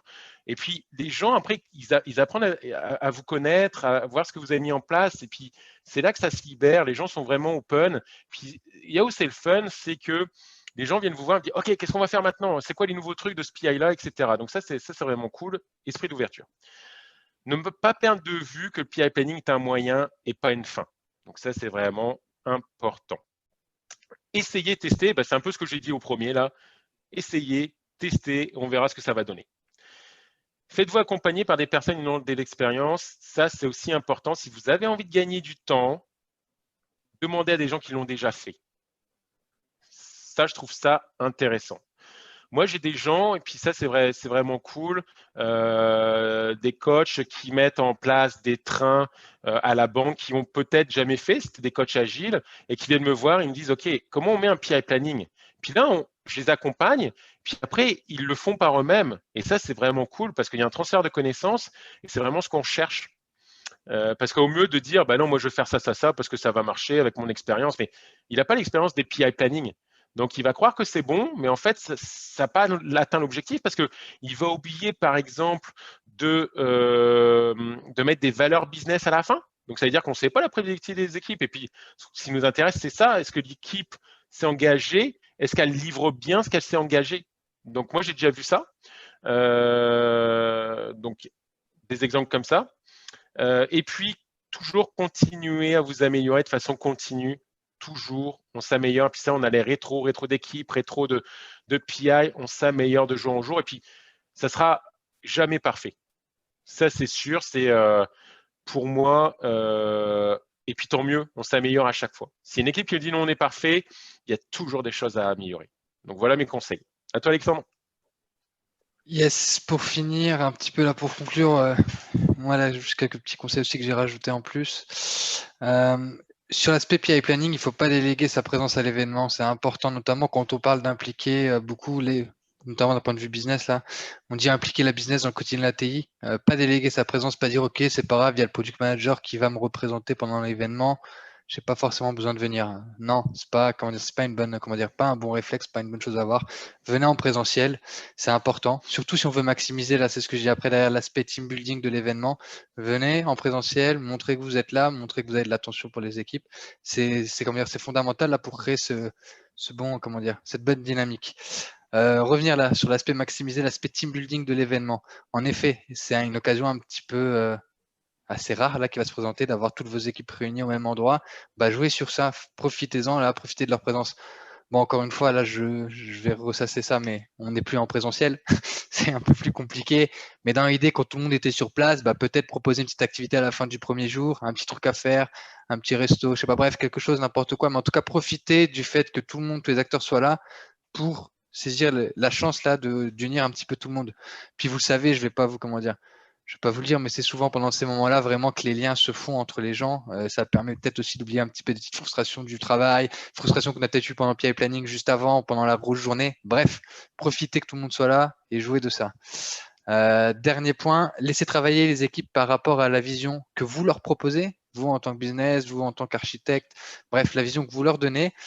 Soyez pédagogue et allez plus sur l'aspect collaboratif plutôt que de faire des interventions. Vous avez présenté la vision à vos équipes, vous savez ce qu'ils attendent de vous, ils ont la direction, laissez-les proposer, laissez-les planifier, laissez-les rentrer dans le, dans le mood là, prendre un peu eux leurs initiatives, c'est important. Ils vont se sentir d'autant plus impliqués.